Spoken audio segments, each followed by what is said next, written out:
ಜಾತಿ ತಾನೊಂದೇ ಒಲಂ ಅಂತ ಹೇಳಿ ಆದಿಕವಿ ಮಹಾಕವಿ ಪಂಪ ಹೇಳಿದ್ದಾನೆ. ಮನುಷ್ಯರಾದವರು ನಾವೆಲ್ಲರೂ ಒಂದೇ.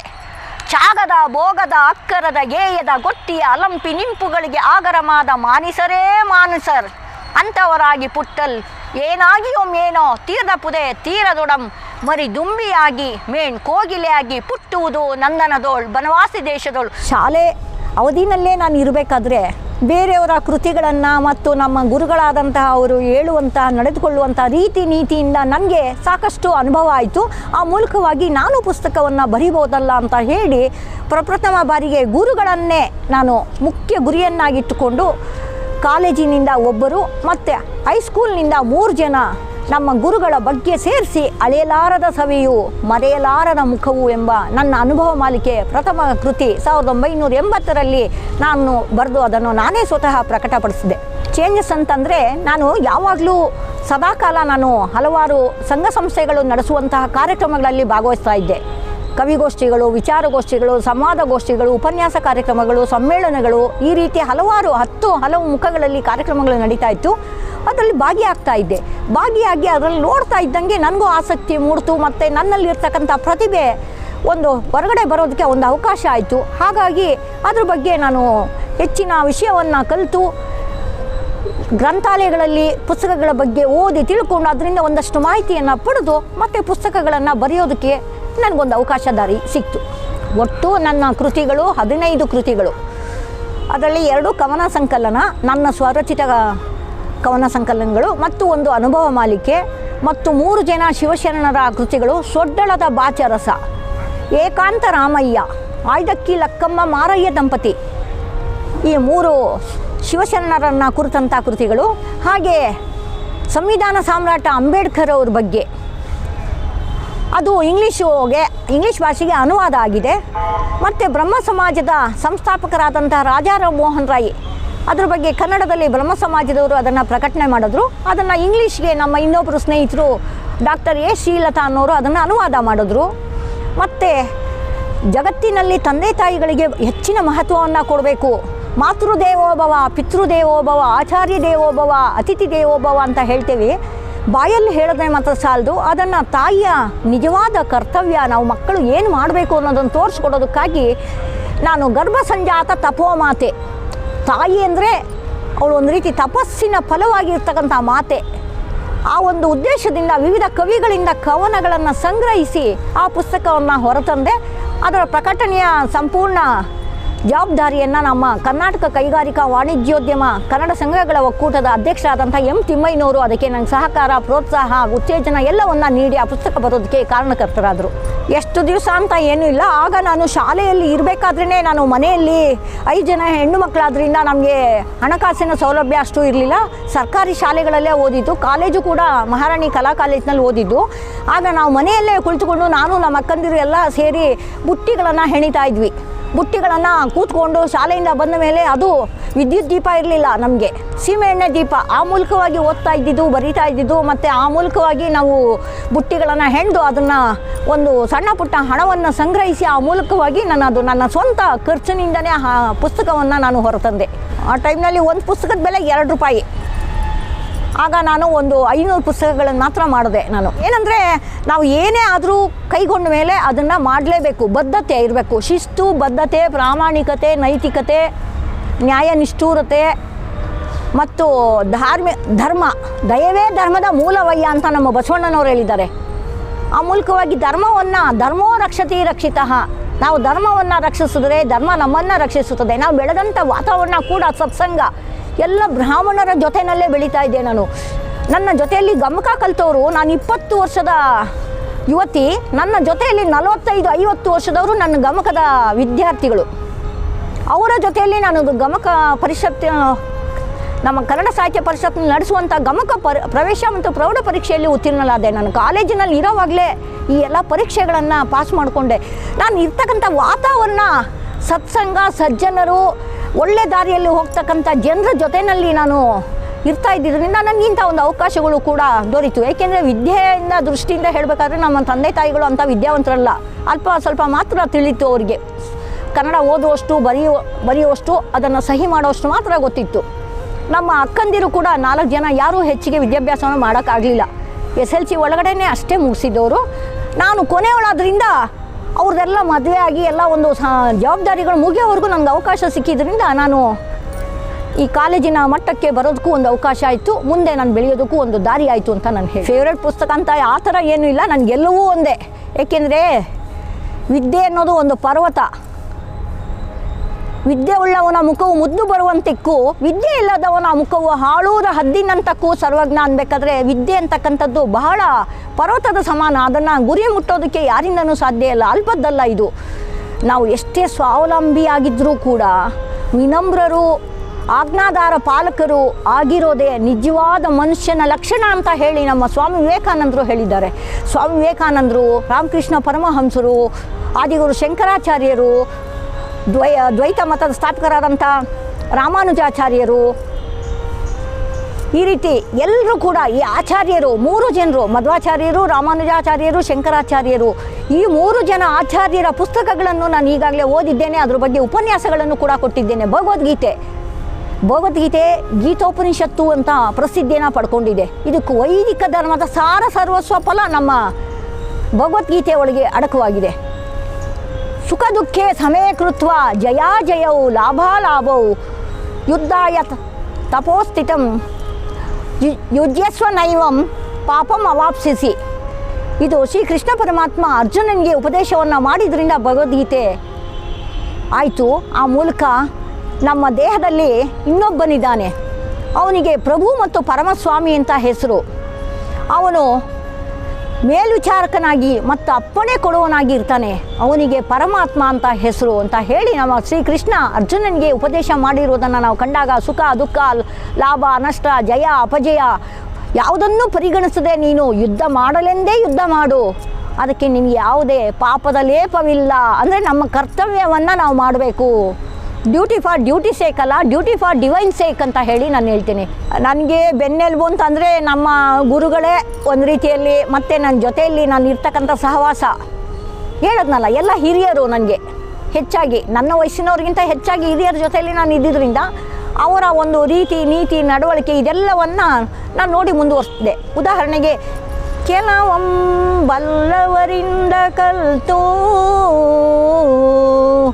ಕೆಲವಂ ಶಾಸ್ತ್ರಗಳಂ ಕೇಳುತ್ತಂ ಕೆಲವಂ ಮಾಳ್ಪವರಿಂದ ಕಂಡು ಕೆಲವಂ ಸುಜ್ಞಾನದಿಂ ನೋಡುತ್ತಂ ಕೆಲವಂ ಸಜ್ಜನ ಸಂಗದಿಂದಲರಿಯಲ್ ಸರ್ವಜ್ಞನಪ್ಪಂ ನರಂ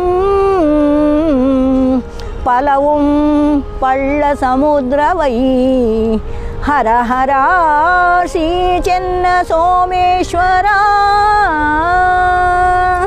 ಹೀಗೆ ಸಜ್ಜನ ಸಹವಾಸದಿಂದ ಕೆಲವರಿಂದ ಬಲ್ಲವರಿಂದ ಕಲಿತು, ಕೆಲವನ್ನ ಶಾಸ್ತ್ರಗಳ ಮೂಲಕ ಕೇಳುತ್ತಾ, ಕೆಲವನ್ನ ಮಾಡೋದ್ರಿಂದ ನೋಡಿ ಕಲಿತು, ಈ ರೀತಿಯಾಗಿ ನಾವು ಸಜ್ಜನರ ಸಹವಾಸದಿಂದ ನಾವು ಏನೆಲ್ಲ ಉತ್ತಮ ಸಾಧನೆಗಳನ್ನು ಮಾಡುವುದಕ್ಕೆ ದಾರಿ ಇದೆ ಅನ್ನೋದನ್ನು ನಾನು ಈ ಮೂಲಕವಾಗಿ ಕಂಡುಕೊಂಡೆ.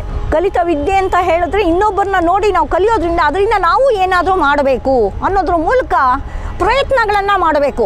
ಮರಳಿ ಯತ್ನವ ಮಾಡು ಅಂತ ಹೇಳಿ ನಮ್ಮ ಬೇಂದ್ರೆಯವರು ಒಂದು ಕಡೆ ಹೇಳ್ತಾರೆ. ಮಾತು ಮಾತು ಮತಿಸಿ ಬಂದ ನಾದದ ನವನೀತ, ಓಂಕಾರದ ಶಂಖನಾದಕ್ಕಿಂತ ಕಿಂಚಿದ್ದೂನ ಅಂತ ಹೇಳಿ ನಮ್ಮ ವರಕವಿ ಬೇಂದ್ರೆಯವರು ಹೇಳಿದ ಮಾತನ್ನು ನಾವು ಈ ಸಂದರ್ಭದಲ್ಲಿ ನೆನೆಸ್ಕೊಳ್ಬೇಕು. ಜೊತೆಗೆ ನಮ್ಮ ಮಹಾಕವಿ ಕುವೆಂಪು ಅವರ ಬಗ್ಗೆ ಸಾಕಷ್ಟು ವಿಷಯಗಳನ್ನು ಓದುತ್ತಾ ಬಂದೆ ನಾನು. ಅವರ ಪ್ರಭಾವ ಕೂಡ ನನ್ನ ಮೇಲೆ ಸಾಕಷ್ಟು ಆಗಿದೆ ಅಂತ ಹೇಳಿದ್ರೆ ತಪ್ಪಾಗಲಿಕ್ಕಿಲ್ಲ.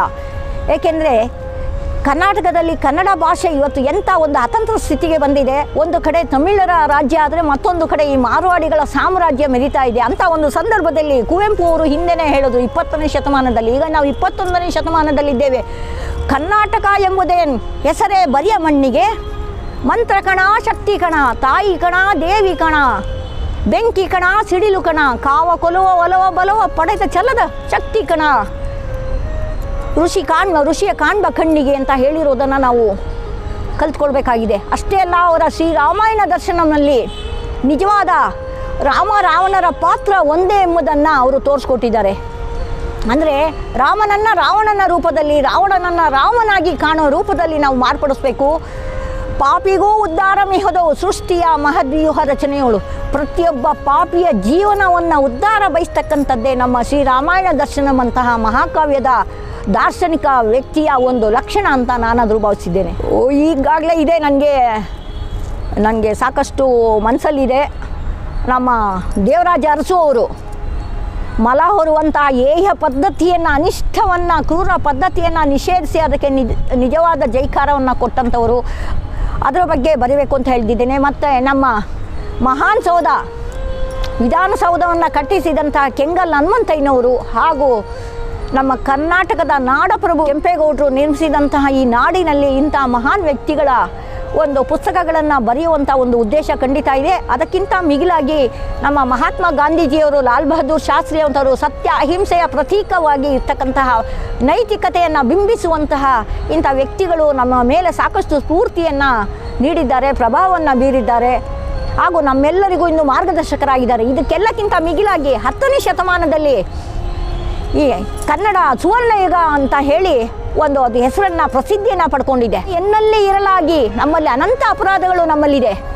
ಹಾಗಾಗಿ ನಾವು ಏನಂತ ವಿಜ್ಞಾಪನೆಯನ್ನು ಮಾಡ್ಕೋಬೇಕು. ಇಂಥ ಒಂದು ಸಂದರ್ಭದಲ್ಲಿ ವಚನ ಸಾಹಿತ್ಯ, ದಾಸ ಸಾಹಿತ್ಯ, ಜೈನ ಸಾಹಿತ್ಯ 10ನೇ ಶತಮಾನದಲ್ಲಿ ಮೊಟ್ಟ ಮೊದಲ ಮಹಿಳಾ ಪ್ರಕಾಶಕಿ ದಾನ ಚಿಂತಾಮಣಿ ಅತ್ತಿಮಬ್ಬೆ, ಗುಣತಂಕ ಕಾರ್ತಿ, ಕವಿವರ ಕಾಮಧೇನು, ಪವಿತ್ರ ಕಟಕೆ, ಒಡಲನ್ ಉಪವಾಸದಿಂ ತವಿಸಿ ಜಸಂಬಡೆದಳ್ ನೂರ್ಮಳಿ ತೈಲನ ಜನನಿ ಎನ್ನದರ್ ಒಳರೆ, ಬಿಳಿ ಅರಳೆಯಂತೆ ಗಂಗಾಜಳದಂತೆ ಎಸೆವ ಅಜಿತ ಸೇನಾ ಮುನಿಪತಿಯ ಗುಣಾವಳಿಯಂತೆ ಪವಿತ್ರಂ ಅತ್ತಿಮಬ್ಬೆ ಚರಿತಂ. 10ನೇ ಶತಮಾನದಲ್ಲಿ ಇಂದಿನಂತೆ ಮುದ್ರಣ ವ್ಯವಸ್ಥೆ ಇರಲಿಲ್ಲ. ಆಗ ಅವಳು ಪೊನ್ನನ ಶಾಂತಿ ಪುರಾಣದ 1000 ಪ್ರತಿಗಳನ್ನು ಮಾಡಿಸಿ ಅಷ್ಟು ಜನರಿಗೆ ಉದ್ಯೋಗಾವಕಾಶವನ್ನು ನೀಡಿದಂತಹ ಮೊಟ್ಟ ಮೊದಲ ಮಹಿಳಾ ಪ್ರಕಾಶಕಿ. ಸಮ್ಯಕ್ ಜ್ಞಾನ, ಸಮ್ಯಕ್ ದರ್ಶನ, ಸಮ್ಯಕ್ ಚಾರಿತ್ರ್ಯವಂತಹ ನಮ್ಮ ಜೈನ ಸಾಹಿತ್ಯದ ನಿಯಮ ವ್ರತಗಳನ್ನು ಪರಿಪಾಲಿಸುತ್ತಾ ಶ್ರವಣ ಬೆಳಗದಲ್ಲಿ ಗೊಮ್ಮಟ ಮೂರ್ತಿಯನ್ನು ಕಾಣುವವರೆಗೂ ಅನ್ನ ಆಹಾರಾದಿಗಳನ್ನು ತೊರೆದು ಕಾಲ್ನಡಿಗೆಯಲ್ಲಿ ಆಕೆ ಬಾಹುಬಲಿಯನ್ನು ಕಂಡಾಗ ಅಕಾಲ ವೃಷ್ಟಿಯಾಯಿತು. ಅವಳ ಆಯಾಸಕ್ಕೆ ಭಗವಂತ ನಿಜವಾದ ದಾರಿಯನ್ನು ಕೊಟ್ಟ ಅನ್ನೋದನ್ನು ನಾವು ಕಾಣ್ತೇವೆ. ಇಷ್ಟೇ ಅಲ್ಲ, ನಮ್ಮ ಹೆಣ್ಣು ಅಬಲೆಯಲ್ಲ, ನಿಜವಾದ ಪ್ರಬಲೆ ಸಬಲೆ. ಉದಾಹರಣೆಗೆ ನಮ್ಮಲ್ಲಿ ಹೆಣ್ಣು ಮಕ್ಕಳು ನಾ ಸ್ತ್ರೀ ಸ್ವಾತಂತ್ರ್ಯಂ ಅರ್ಹತಿ ಅಂತ ಹೇಳಿ ತನ್ನ ಮನುಸ್ಮೃತಿಯಲ್ಲಿ ತಿಳಿಸ್ಕೊಟ್ರೆ, ಯತ್ರ ನಾರ್ಯಸ್ತು ಪೂಜ್ಯಂತೆ ರಮಂತೆ ತತ್ರ ದೇವತಾಃ, ಎಲ್ಲಿ ಸ್ತ್ರೀಯರಿಗೆ ನಿಜವಾದ ಗೌರವ, ಪೂಜ್ಯ ಭಾವನೆ ಸಲ್ಲುತ್ತೋ ಅಲ್ಲೋ ದೇವತೆಗಳು ನೆಲೆಸಿರ್ತಾರೆ ಎಂಬಂಥ ಭಾವನೆ ಖಂಡಿತ ಇದೆ. ನಿಜವಾಗಿಯೂ ಕೂಡ ಅದು. ಮತ್ತು ಹೆಣ್ಣು ಕರುಣಾಮಯಿ ಆಗಿರಬೇಕು, ದಯಾಮಯಿ ಆಗಿರಬೇಕು. ಈಗಿನ ಒಂದು ಪ್ರತಿಷ್ಠೆಯ ಮೂಲಕವಾಗಿ ಸಿಗರೇಟ್ ಸೇದೋದು, ಮದ್ಯಪಾನವನ್ನು ಸೇವಿಸೋದ್ರಿಂದ ನಮ್ಮ ಪ್ರತಿಷ್ಠೆ ಹೆಚ್ಚಾಗೋದಿಲ್ಲ. ಹೆಣ್ಣು ಹೆಣ್ಣಾಗಿಯೇ ಇರಬೇಕು, ಆಗಲೇ ನಿಜವಾದ ಹೆಣ್ಣಿಗೆ ಒಂದು ಸಾರ್ಥಕತೆ ಲಭಿಸ್ತಕ್ಕಂಥದ್ದು. ಸಂಚಿಯ ಹೊನ್ನಮ್ಮನಂಥವಳು ಹದಿಬದಿಯ ಧರ್ಮ ಅಂತ ಹೇಳಿ ಹೆಣ್ಣಿನ ಪಾತಿವೃತ್ಯದ ಬಗ್ಗೆ ಹೇಳಿದ್ದಾಳೆ. ಪೆಣ್ಣಲ್ಲವೇ ತಮ್ಮನೆಲ್ಲ ಪಡೆದ ತಾಯಿ, ಪೆಣ್ಣಲ್ಲವೇ ಪೊರೆದವಳು, ಪೆಣ್ಣು ಪೆಣ್ಣೆಂದೇತಕ್ಕೆ ಬೀಳುಗಳೆವರು, ಕಣ್ಣು ಕಾಣದ ಗಾವಿಲರು. ಈ ಹೆಣ್ಣಿನ ಬಗ್ಗೆ ಪಾತಿವೃತ್ಯ ಧರ್ಮವನ್ನು ಕೂಡ ಅವಳು ಹೇಳಿದ್ದಾಳೆ. ಹೀಗೆ ಅನೇಕ ಸ್ತ್ರೀಯರು, ಉದಾಹರಣೆಗೆ ಸ್ವಾತಂತ್ರ್ಯ ಹೋರಾಟಕ್ಕೆ ನಮ್ಮ ಅನೇಕ ಮಹಿಳೆಯರು, ಝಾನ್ಸಿ ರಾಣಿ ಲಕ್ಷ್ಮೀಬಾಯಿ, ಬೆಳವಡಿ ಮಲ್ಲಮ್ಮ, ಕೆಳದಿಯ ಚೆನ್ನಮ್ಮ, ಒನಕೆ ಓಬವ್ವ ಇಂಥವರು ಕೂಡ ಬರ್ತಾರೆ. ಅಷ್ಟೇ ಅಲ್ಲದೆ ಈ ಪೋರ್ಚುಗೀಸರಿಗೆ ಕರಿಮೆಣಸಿನ ರಾಣಿ ಎಂದು ಹೆಸರಾಗಿರ್ತಕ್ಕಂತಹ ಚೆನ್ನಭೈರಾದೇವಿ ಹಾಗೂ ರಾಣಿ ಅಬ್ಬಕ್ಕಾದೇವಿ ಇಬ್ಬರು ತಾಯಿ ಮತ್ತು ಮಗಳು, ಇವರು ಕೂಡ ಪ್ರಸ್ತುತ ಸಂದರ್ಭದಲ್ಲಿ ಬರ್ತಾರೆ. ಇಂಥ ಅನೇಕ ಸ್ತ್ರೀಯರು ಕೂಡ ನಮ್ಮ ಹೆಣ್ಣು ಸಮಾಜಕ್ಕೆ, ಸ್ತ್ರೀ ಸಮಾಜಕ್ಕೆ ಅತ್ಯುನ್ನತ ಕೊಡುಗೆಯನ್ನು ನೀಡಿದ್ದಾರೆ. ನಾಟ್ಯ ರಾಣಿ ಶಾಂತಲೆ ತನ್ನ ನಾಟ್ಯದ ಮೂಲಕ ಅವಳು ವಿಶೇಷತೆಯನ್ನು ಜನತೆಗೆ ತೋರಿಸ್ಕೊಟ್ಟಿದ್ದಾಳೆ, ಮಾರ್ಗದರ್ಶಕಳಾಗಿದ್ದಾಳೆ. ಇಂದಿಗೂ ನಮ್ಮ ಪ್ರಸ್ತುತ ಸಮಾಜಕ್ಕೆ ಇವರೆಲ್ಲರೂ ಕೂಡ ಇದ್ದಾರೆ. ಜೊತೆಗೆ ಇಂದಿನ ಸಮಾಜದಲ್ಲಿ ಕನ್ನಡ ಭಾಷೆಗೆ ಸಾಕಷ್ಟು ಧಕ್ಕೆ ಉಂಟಾಗ್ತಾ ಇದೆ. ಅಂಥ ಒಂದು ಸಂದರ್ಭದಲ್ಲಿ ವಾಟಾಳ್ ನಾಗರಾಜ್ ಅಂತವರು, ನಮ್ಮ ಪ್ರಭಾಕರ್ ರೆಡ್ಡಿಯವರು ಈಗಾಗಲೇ ಹೋಗ್ಬಿಟ್ರು. ಅವರ ಕನ್ನಡ ವೇದಿಕೆ ಅಂತ ಹೇಳಿ ಒಂದು ಸಂಸ್ಥೆ ಇತ್ತು. ಅದರಲ್ಲಿ ನಾನು ಚಿಕ್ಕಪೇಟೆ ಕ್ಷೇತ್ರದ ಮಹಿಳಾ ಘಟಕದ ಅಧ್ಯಕ್ಷರಾಗಿಯೂ ನಾನು ಕಾರ್ಯವನ್ನು ನಿರ್ವಹಿಸಿದ್ದೇನೆ. ಹಲವಾರು ಕನ್ನಡ ಪರ ಹೋರಾಟಗಳಲ್ಲಿ ಕಾವೇರಿ ನೀರಿನ ಸಮಸ್ಯೆ ಆಗ್ಬೋದು, ಗಡಿನಾಡಿನ ಸಮಸ್ಯೆ ಆಗಿರ್ಬೋದು, ಉದ್ಯೋಗದ ಸಮಸ್ಯೆ ಆಗಿರ್ಬೋದು, ಇಂಥ ಒಂದು ಸಂದರ್ಭಗಳಲ್ಲಿ ನೇರವಾಗಿ ಮೈಸೂರು ಬ್ಯಾಂಕಿನ ಸರ್ಕಲ್ ಹತ್ರ ಮತ್ತು ಮಹಾತ್ಮ ಗಾಂಧಿ ರಸ್ತೆಯಲ್ಲಿರ್ತಕ್ಕಂಥ ಮಹಾತ್ಮ ಗಾಂಧಿಯವರ ಪ್ರತಿಮೆ ಹತ್ರ ಟೌನ್ ಹಾಲಿನ ಮುಂಭಾಗದಲ್ಲಿ ಹಲವಾರು ಸಂಘ ಸಂಸ್ಥೆಗಳ ಮೂಲಕ ಕನ್ನಡ ಪರ ಹೋರಾಟಗಳಲ್ಲಿ ಸಕ್ರಿಯವಾಗಿ ನಾನು ಭಾಗವಹಿಸ್ತಾ ಬಂದಿದ್ದೇನೆ. ಅದಕ್ಕೆ ಮಾ ರಾಮಮೂರ್ತಿಯವರು, ಕರ್ನಾಟಕ ಕಾದಂಬರಿಯ ಸಾರ್ವಭೌಮ ಎನ್ನಿರ್ತಕ್ಕಂತಹ ಆನಾ ಕೃಷ್ಣರಾಯರು ಕೂಡ ಕನ್ನಡ ಪರ ಹೋರಾಟದಲ್ಲಿ ಸಾಕಷ್ಟು ಛಾಪನ್ನು ಮೂಡಿಸಿದ್ದಾರೆ. ಅದರ ಅಂಗವಾಗಿ ಇಂದು ನಾವು ಅವರೆಲ್ಲರ ಒಂದು ಮಾರ್ಗದರ್ಶನದಲ್ಲಿ ಕನ್ನಡ ಪರ ಹೋರಾಟಗಳಲ್ಲಿ ಭಾಗವಹಿಸಿದ್ದೇನೆ. ಇದೇ ನಮ್ಮ ಕನ್ನಡದ ಹೃದಯ ಭಾಗ ಅಮೀನು ರಸ್ತೆಯಲ್ಲಿ ಕೇವಲ ಕಳೆದೆರಡು ವರ್ಷಗಳಲ್ಲಿ ಅವರು ಕಾಮಗಾರಿ ವ್ಯವಸ್ಥೆಯನ್ನು ಮಾಡಲಿಕ್ಕೆ ಹೊರಟಾಗ ತಿಂಗಳಾನುಗಟ್ಟಲೆ ವರ್ಷಗಟ್ಟಲೆ ಆದರೂ ಕಾರ್ಯಕ್ರಮವನ್ನು ಅವರು ಕಾಮಗಾರಿ ಇದನ್ನು ಮಾಡಲಿಲ್ಲ. ಆಗ ನನ್ನ ಒಂದು ನೇತೃತ್ವದಲ್ಲಿ ಅಲ್ಲಿರ್ತಕ್ಕಂಥ ವ್ಯಾಪಾರಸ್ಥರ ವೇದಿಕೆ ಅಂತೇಳಿ ನಿರ್ಮಾಣ ಮಾಡಿ ನನ್ನ ಮುಖಂಡತ್ವದಲ್ಲಿ ಎಲ್ಲ ವ್ಯಾಪಾರ ಮಳಿಗೆಗಳಲ್ಲಿ ಕೆಲಸ ಮಾಡ್ತಕ್ಕಂಥವರನ್ನು, ಮಾಲೀಕರನ್ನು, ಕೆಲಸಗಾರರನ್ನು, ವ್ಯಾಪಾರಸ್ಥರನ್ನು ಕರೆಸಿ ಒಂದು ದೊಡ್ಡ ಹೋರಾಟವನ್ನು ಮೈಸೂರು ಬ್ಯಾಂಕಿನ ಚೌಕದಲ್ಲಿ ಹೋರಾಟವನ್ನು ಮಾಡಿ ಆ ಮೂಲಕವಾಗಿ ರಸ್ತೆ ಮಧ್ಯದಲ್ಲಿ ಆಗ್ತಕ್ಕಂಥ ರಸ್ತೆಯನ್ನು ನಿರ್ಮಿಸಿದ್ದು ಕೂಡ ನನ್ನ ಒಂದು ನೇತೃತ್ವದಲ್ಲಿ ನಾನೇ ಏಕಾಂಗಿಯಾಗಿ ಎಲ್ಲರನ್ನ ಸಂಘಟಿಸಿ ಕಾರ್ಯಕ್ರಮವನ್ನು ನಡೆಸಿ ಇಂದಿಗೂ ಅವರು ನನ್ನದನ್ನು ಸ್ಮರಿಸ್ಕೊಳ್ತಾರೆ. ಕೆಲವರು ಸ್ಮರಿಸೋದಿಲ್ಲ. ನಮ್ಮ ಕರ್ತವ್ಯವನ್ನು ನಾವು ಮಾಡಬೇಕಷ್ಟೇ.